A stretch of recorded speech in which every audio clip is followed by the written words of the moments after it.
The altar fires burned again on the holy hill. The foundation stones of a new temple had been laid with songs and tears.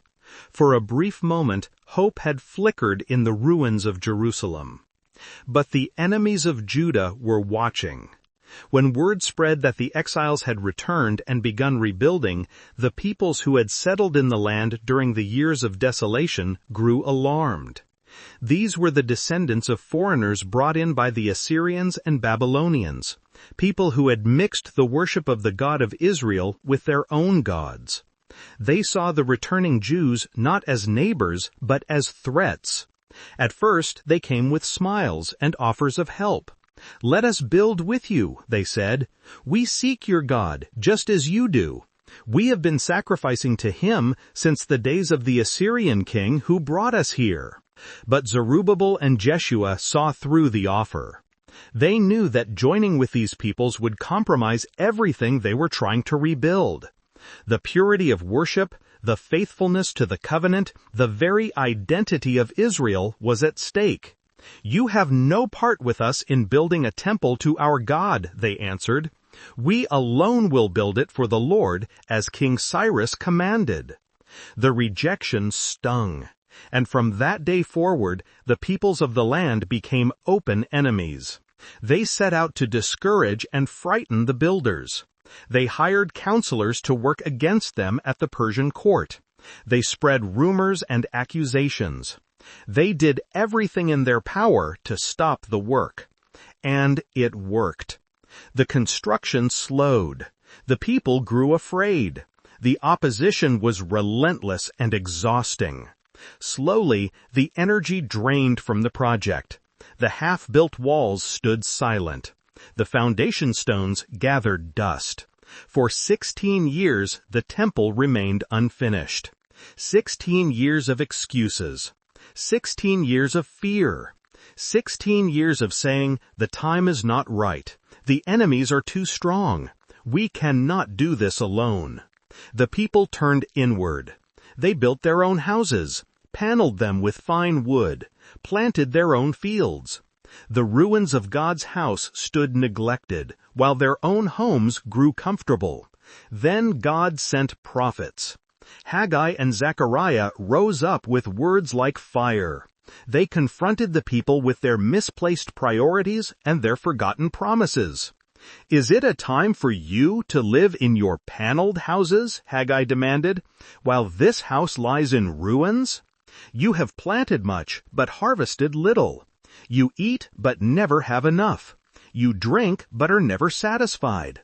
You put on clothes, but are not warm. You earn wages only to put them in a purse with holes." The message was clear. The people had abandoned God's house, and God had withheld his blessing. The drought, the poor harvests, the endless struggle, all of it was connected to their neglect. This was not a simple formula of obedience equals prosperity. It was covenant discipline, a father calling his children back to their identity and purpose. "Give careful thought to your ways," the prophet said. "Go up into the mountains and bring down timber and build my house, so that I may take pleasure in it and be honored." The words struck home. Zerubbabel, now older and wearier, stirred again. Jeshua the high priest stood beside him. And the remnant of the people, those who had almost given up, began to listen. God stirred their spirits. One by one, families returned to the worksite. Hands that had grown soft picked up tools again. Stones that had lain dormant were lifted into place. The work resumed. Zechariah added his voice to Haggai's. He brought visions rich with symbolism, visions that pointed beyond the immediate moment to deeper truths. Golden lampstands and olive trees, images of God's Spirit sustaining his people. A future Jerusalem so secure that it would need no walls because the Lord himself would be a wall of fire around it. These visions carried layers of meaning, some for that generation, some for ages yet to come. Zechariah spoke of Zerubbabel not just as a governor, but as a servant of God's greater purposes. Not by might, nor by power, but by my Spirit, says the Lord Almighty. What are you, mighty mountain? Before Zerubbabel, you will become level ground. He will bring out the capstone with shouts of grace, grace to it. The mountain of opposition would fall. The temple would be completed, not because of political power or military strength, but because God's Spirit was at work. But the enemies had not given up. Tattenai, the governor of the region beyond the river, arrived with his officials to inspect the work. Who authorized this construction, he demanded. Who gave you permission to rebuild this temple and restore these walls? The elders of the Jews gave their answer. They told the story of Cyrus's decree, of the commission to rebuild, of the sacred vessels returned from Babylon. They challenged Tattenai to search the royal archives and confirm the truth. A letter was sent to Darius, the new king of Persia. Tattenai laid out the situation and asked for a ruling. Was this building project authorized, or were the Jews acting without permission? The Jews waited. Their fate hung on a search through dusty records in a distant palace. Under Persian rule, an accusation of unauthorized construction could be treated as rebellion, and rebellion meant annihilation. Then the answer came. In the fortress of Ecbatana, in the province of Media, a scroll was found. It was the original decree of Cyrus, preserved in the archives. And it said exactly what the Jews had claimed. Let the temple be rebuilt. Let the cost be paid from the royal treasury. Let no one interfere. King Darius did not merely confirm the decree, he strengthened it. Let the governor and officials stay away from the work on this house of God, he commanded. Let them not interfere. Moreover, I decree that the cost of construction be paid in full from the royal revenue. Whatever is needed, young bulls, rams, male lambs for burnt offerings, wheat, salt, wine, olive oil, let it be provided daily without fail. Anyone who defied the order would have a beam pulled from his own house and be impaled on it. The enemies were silent. The way was open.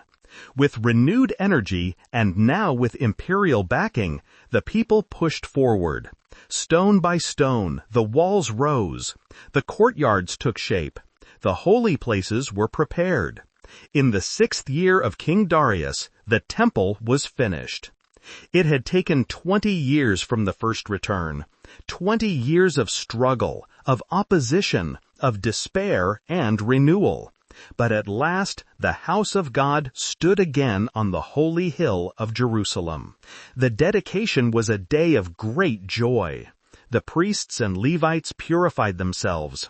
Sacrifices were offered, hundreds of bulls, rams, and lambs. The people gave according to what they had, not the lavish offerings of Solomon's day, but sincere gifts from hearts that had endured much. The sons of Israel, the priests, the Levites, and all who had returned from captivity celebrated the dedication with joy. They assigned priests and Levites to their divisions for the service of God in Jerusalem, as it is written in the book of Moses. 2 weeks later, they celebrated Passover. For the first time since the exile, the feast was kept in the rebuilt temple. The Passover lamb was slaughtered on the 14th day of the first month. The priests and Levites had purified themselves.